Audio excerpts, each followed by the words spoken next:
Welcome to the Knakal News Network. The Knakal News Network is brought to you by the Knakal Group, Cushman & Wakefield's #1 investment sales team. Hi, I'm John Hageman, Executive Managing Director at Cushman & Wakefield. Welcome to the Knakal News Network. Today I'm here with Bob Knakal, Chairman of New York Investment Sales, and today we're going to talk about New York's rent regulation system. So Bob, it seems like owners of multifamily today are seeing larger headwinds than we've ever seen before. And every day that you open the newspaper, there's talk of new lawsuits, there's talk of tenant harassment. Give us a little insight into what's happening. Well, Hags, I agree with you. I think that there's never been more anti-multifamily property owner sentiment in the city than I've seen. I think there are a couple of reasons for that. Number one, the tenant advocacy groups have become much more vocal and prominent than I can ever remember. And also, elected officials seem like property owners are an easy target. They make headlines by going after these owners, and they're just looking to get more votes. And Bob, why do you think that's the case, that owners have been so aggressively targeted of late? And there are three reasons for that. Number one, they represent the 1% of folks in the city, which the 1% is universally despised here. Number two is that there are many more tenants, particularly rent-regulated tenants in the city, than there are property owners. Again, a much larger voting base for people seeking office. And thirdly, what we see is that what rent regulation is really is a form of public subsidy. But it's a public subsidy that the public sector doesn't have to give out because they endorse having the private sector give that public subsidy out. So for those three reasons, I think owners are a very easy target, and it's been getting more and more difficult for them. One of the other things I always hear you talk about is how the rent regulation system creates a misallocation of our housing stock. Can you talk about that a little bit? Yeah, that's one of the main drawbacks of rent regulation, is because it is this inertia system. You have large families that are squeezed into a 2-bedroom apartment, but they're not going to move because they are getting their public benefit by being in that unit. And then, you have the quintessential little old lady or the older senior citizen who's living in a 4 or 5 bedroom apartment by themselves because they don't want to move because they're getting that benefit. So that misallocation of our housing resources creates a problem. If you're a new potential renter coming into New York City, there are 3.3 million dwelling units here, but because 1 million of those are essentially locked down in this rent regulation system, you don't have 3.3 million potential opportunities. You only have 2.3 million potential opportunities.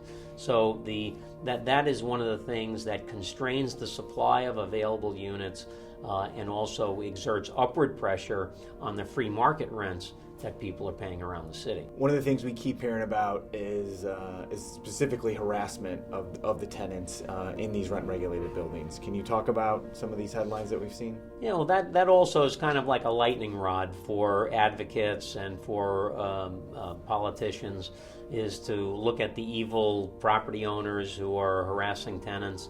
I think it's blown way out of proportion. If you look at the amount of harassment that has gone on over the last few years, there's been less than 1,000 cases brought, and of those 1,000 cases, only 15 have been successfully won by the tenants. So if you look at the total marketplace, out of the million units that are regulated, that's about 1 unit out of every 67,000 that has had a harassment issue. But politicians are trying to make it easier to convict owners of harassment from things like construction harassment, where if you're doing work to renovate the building or renovate a unit, if you're making too much noise or too much dust, or if you're doing anything, the tenant could have some action against the owner. One of the other things we hear about is that owners have been filing frivolous lawsuits against tenants in an effort to remove them from the rent regulation system. And this has become another lightning rod for politicians. Can you talk about that a little bit? Well, that's an issue that has been around for a while and is getting worse.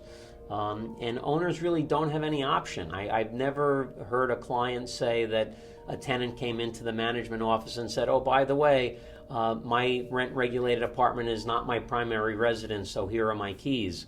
Or I'm illegally subletting my apartment through Airbnb or otherwise, and so I'm not supposed to be doing that, so here are my keys. So what options really are left for property owners but to litigate to determine the income of a particular tenant or whether it is their primary residence or not?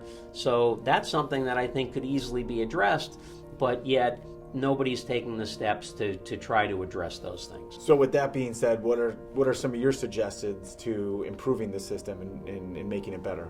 Well, I think number one, and this really gets to the affordability issue, because I really think that the overwhelming majority of property owners don't want to evict somebody that really needs the benefit of rent regulation. But I think that means testing is something that needs to come into play. Means testing would have a direct correlation to affordability, and then politicians could correctly say that our rent regulation system is an affordable housing program. And the tenant advocates will say that that is impossible, it's too cumbersome. But the reality is that if a tenant resides in the 20% component of an 80-20 building, or they're obtaining Section 8 benefits, they have to go and prove that they qualify for those benefits. So if every regulated tenant needed to prove that they deserve the subsidies that they're getting, that probably would do a couple of things. Number one, it would greatly reduce the amount of litigation that's going on, the lawsuits that owners have to bring just to get to the truth.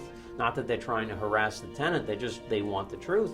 That would, an overwhelming majority of those cases would go away because the tenant will have pre-qualified. Secondly, it probably would open up 100,000 units that could go onto the market, which would provide housing for more folks. It would probably exert a little downward pressure on rents, which would be a good thing, again, making things more affordable.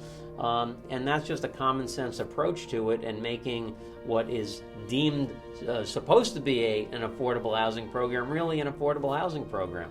So I think that's a change that would have a very profoundly positive effect on the market and would eliminate a lot of the litigation that goes on today.